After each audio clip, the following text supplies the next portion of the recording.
আবারও ফের পুলিশের জালে গ্রেপ্তার এক ভারতীয় দালাল সহ এক মহিলা বাংলাদেশি অনুপ্রবেশকারী। এবার এক ভারতীয় দালালের সাথে গ্রেপ্তার এক মহিলা বাংলাদেশি অনুপ্রবেশকারী। গত এক বছর আগে ভারতের ভূখণ্ডে প্রবেশ করেছিল বাংলাদেশি অনুপ্রবেশকারী এক মহিলা। এরপর ভারতীয় নথিপত্র তৈরি করে কর্মসূত্রে পাড়ি দেন মুম্বাইয়ের পথে। এরপর আবারও ফের কর্মসূত্র থেকে ফিরে এসে নিজের দেশ বাংলাদেশে ফিরে যাওয়ার চেষ্টা করে। তৎক্ষণাৎ এক ভারতীয় দালাল সহ পুলিশের জালে গ্রেপ্তার হয় ওই বাংলাদেশি অনুপ্রবেশকারী মহিলা। গ্রেপ্তার হয় নদিয়ার ধানতলা থানার পুলিশ প্রশাসনের হাতে।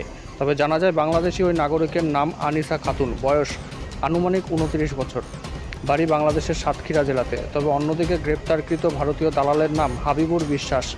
রীতিমতো ধৃতদের বিরুদ্ধে প্রাসঙ্গিক ধারায় মামলা রুজু করে তোলা হয় নদিয়ার রানাঘাট বিচার বিভাগীয় আদালতে।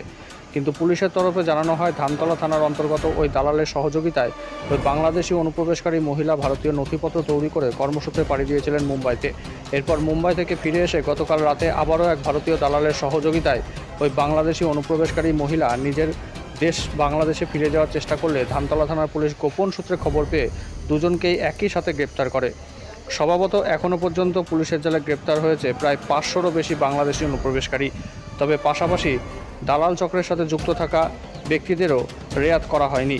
তবে আগামী দিনেও অনুপ্রবেশকারীদের বিরুদ্ধে লাগাতার এই গ্রেপ্তার অভিযান চলতে থাকবে পুলিশের তরফ থেকে, এমনটাই জানানো হয়েছে। আর একবার জানাই, আবারও এক ভারতীয় দালালের সাথে গ্রেপ্তার এক মহিলা বাংলাদেশি অনুপ্রবেশকারী। গত এক বছর আগে ভারতের ভূখণ্ডে প্রবেশ করেছিল বাংলাদেশি অনুপ্রবেশকারী এক মহিলা। এরপর ভারতীয় নথিপত্র তৈরি করে কর্মসূত্রে পাড়ি দেন মুম্বাইয়ের পথে। এরপরে আবারও ফের কর্মসূত্র থেকে ফিরে এসে নিজের দেশ বাংলাদেশে ফিরে যাওয়ার চেষ্টা করে। তৎক্ষণাৎ এক ভারতীয় দালাল সহ পুলিশের জালে গ্রেপ্তার হয় ওই বাংলাদেশি অনুপ্রবেশকারী। গ্রেপ্তার হয় নদিয়ার ধানতলা থানার পুলিশের হাতে।